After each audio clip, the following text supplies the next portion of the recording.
first graders. I was sitting here trying to find a good spot to start our new read aloud, and I thought this might be a fun place for me to read because of this guy who is hanging in my living room. So I thought you might get a giggle out of him.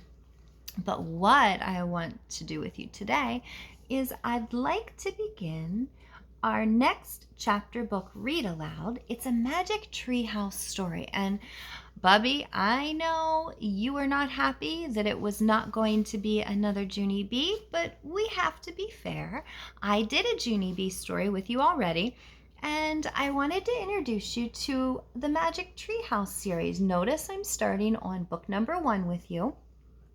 There are many Magic Treehouse stories, and the cool thing about them is that all of the Magic Treehouse stories have a little bit of history or a little bit of science in them, and they're very, very popular, and they're easy to find. And I thought I'm going to share the first one with you, Dinosaurs Before Dark, and see if I can't get you hooked on another series.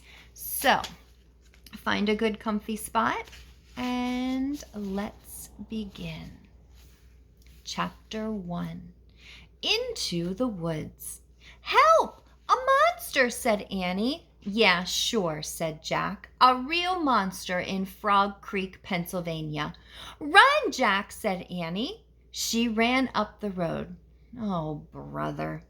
This is what he got for spending time with his 7-year-old sister. Annie loved pretend stuff, but Jack was 8.5, and he liked real things. "Watch out, Jack! The monster's coming! I'll race you!"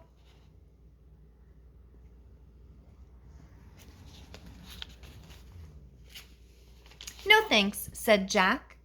Annie raced alone into the woods. Jack looked at the sky. The sun was about to set. "Come on, Annie, it's time to go home." But Annie had disappeared. Jack waited. No Annie. "Annie!" he shouted again. "Jack! Jack, come here!" Jack groaned. "Ugh, this better be good," he said. Jack left the road and headed into the woods. The trees were lit with the golden late afternoon light. "Come here!" called Annie. And there she was, standing under a tall oak tree. "Look," she said. She was pointing at a rope ladder. The longest rope ladder Jack had ever seen. "Wow," he whispered. The ladder went all the way up to the top of the tree. There, at the top, was a treehouse. It was tucked between 2 branches. "That must be the highest treehouse in the world," said Annie. "Who built it?" asked Jack. "I've never seen it before." "I don't know. But I'm going up," said Annie. "No, we don't know who it belongs to," said Jack. "Just for a teeny minute," said Annie, and she started up the ladder. "Annie, come back." She kept climbing. Look at that picture. Wow. That's pretty cool, huh? Jack sighed. "Annie, it's almost dark. We have to go home." Annie disappeared into the treehouse. "Annie!" Jack waited a moment. He was about to call again when Annie poked her head, do you see her up there? Out of the treehouse window. And here's Jack down at the bottom. "Books!" she shouted. "What?" "It's filled with books." Oh, man. Jack loved books. He pushed his glasses into place. He gripped the sides of the rope ladder, and up he went. Chapter 2 is called The Monster. Jack crawled through a hole in the treehouse floor. Wow, the treehouse was filled with books. There were books everywhere. Very old books with dusty covers. New books with shiny, bright covers. "Look, you can see far, far away," said Annie. She was peering out the treehouse window. Jack looked out the window with her. Down below were the tops of other trees. In the distance, he saw Frog Creek Library. He saw the elementary school. He saw the park. Annie pointed in the other direction. "There's our house," she said. And sure enough, there was their white wooden house with the green porch. Next door was their neighbor's black dog, Henry. He looked very tiny. "Hi, Henry," shouted Annie. "Shush," said Jack. "We're not supposed to be up here." He glanced around the treehouse again. "I wonder who owns all these books," he said. He noticed bookmarks were sticking out of many of them. "I like this one," said Annie. She held up a book with a castle on the cover. "Here's a book about Pennsylvania," said Jack. He turned to the page with the bookmark. "Hey, there's a picture of Frog Creek in here," said Jack. "It's a picture of these woods." "Oh, here's a book for you," said Annie. She held up a book about dinosaurs. A blue silk bookmark was sticking out of it. "Let me see it." Jack set down his backpack and he grabbed the book from her. "You look at that one and I'll look at the one about castles," said Annie. "Oh, no, we better not," said Jack. "We don't know who these books belong to." But even as he said it, Jack opened the dinosaur book to where the bookmark was. He just couldn't help himself. He turned to a picture of an ancient flying reptile, a pterodon. He touched the huge bat-like wings. "Wow," whispered Jack. "I wish I could see a pterodon for real." Jack studied the picture of the odd-looking creature soaring through the sky.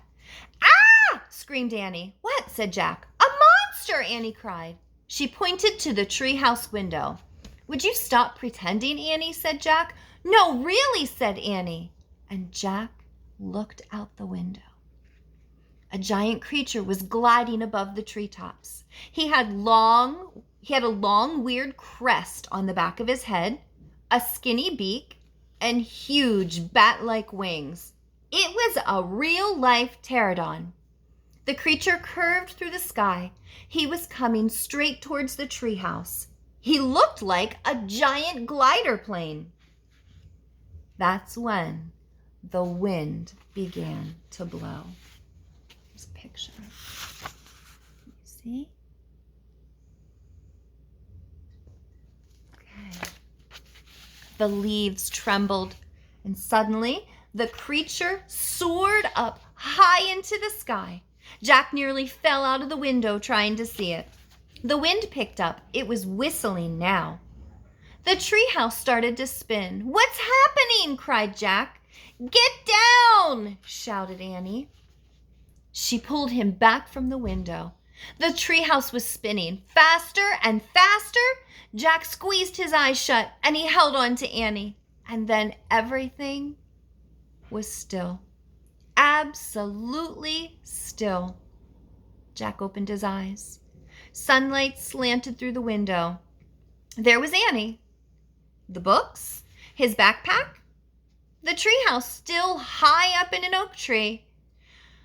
But it wasn't the same oak tree. Chapter 3 is called, "Where is Here?" Jack looked out the window. He looked down at the picture in the book. He looked back out the window. The world outside and the world in the picture, they were exactly the same. The pterodon was soaring through the sky. The ground was covered with ferns and tall grass. There was a winding stream, a sloping hill, and there were volcanoes in the distance. "Where are we?" stammered Jack. The pterodon glided down to the base of their tree. The creature coasted to a stop and stood very still. "What happened to us?" said Annie. She looked at Jack and he looked at her. "I don't know," said Jack. "I was looking at the picture in the book and you said, 'Wow, I wish we could see a pterodon for real,'" said Annie. "Yeah. And then we saw one in the Frog Creek woods," said Jack. "Yeah. And that's when the wind got loud and the treehouse started spinning," said Annie. "And we landed here," said Jack. "Yeah, and we landed here," said Annie. So that means, said Jack. So that means what? Said Annie. Nothing, said Jack. He shook his head. None of this can be real. Annie looked out the window again. But he's real, she said. He's very real. Jack looked out the window with her. The pterodon was standing at the base of the oak tree like a guard. His giant wings were spread out on either side of him. Hi, Annie shouted. Shh, said Jack. We are not supposed to be here. But where is here? Said Annie. I don't know, said Jack. Hi, Annie called again to the creature. The pterodon looked up at them.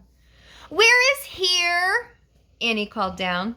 You're nuts. He can't talk, said Jack. But maybe the book can tell us. Jack looked down at the book. He read the words under the picture. This flying reptile lived in the Cretaceous period. It vanished 65 million years ago. No, impossible. They couldn't have landed in a time 65 million years ago. Jack, said Annie, he's nice. Nice? Yeah, I can tell. Let's go down and talk to him. Talk to him? Annie started down the rope ladder. Hey, shouted Jack, but Annie kept going. Are you crazy? Jack called. Annie dropped to the ground. She stepped boldly up to the ancient creature.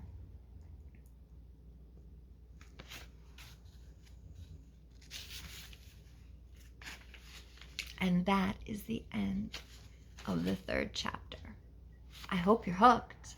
Stay tuned for more chapters another time.